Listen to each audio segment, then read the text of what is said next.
Lions ഇന്റർനാഷണലിന്റെ മുൻ president Kothamangalam lions ഗ്രാമം സന്ദർശിച്ചു.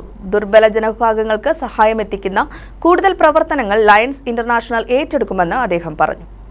കോതമംഗലം ലയൺസ് ക്ലബിന്റെ ജൂബിലി ആഘോഷത്തോടനുബന്ധിച്ച് 10 കുടുംബങ്ങൾക്കുള്ള വീടുൾപ്പെട്ടതാണ് ലയൺസ് ഗ്രാമം. ലയൺസ് ഇന്റർനാഷണലിന്റെ മുൻ പ്രസിഡന്റും LCIF ചെയർമാനുമായ ഡോക്ടർ പാട്ടീൽ വ്യാഴാഴ്ചയാണ് ലയൺസ് ഗ്രാമം സന്ദർശിച്ചത്.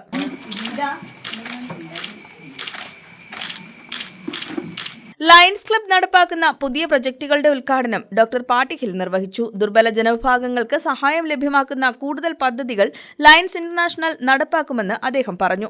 This project will continue to make a mark on this community, on the lives of so many families.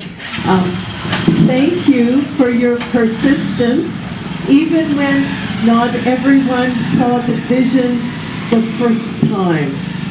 You know, quite often we say, we don't do these projects because they're easy.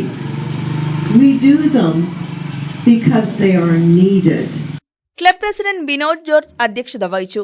National coordinator Amarnath, district governor Rajan Namboothiri, doctor Beena Ravikumar, doctor Joseph Manoj, TO Johnson, George Saju, TU Kuruvila, EM Johny, Shibu Kuriakose, Sony Abraham, Steby P. Eldho, TK Sony, Tom Jose, PS Sadanandan തുടങ്ങിയവർ പങ്കെടുത്തു.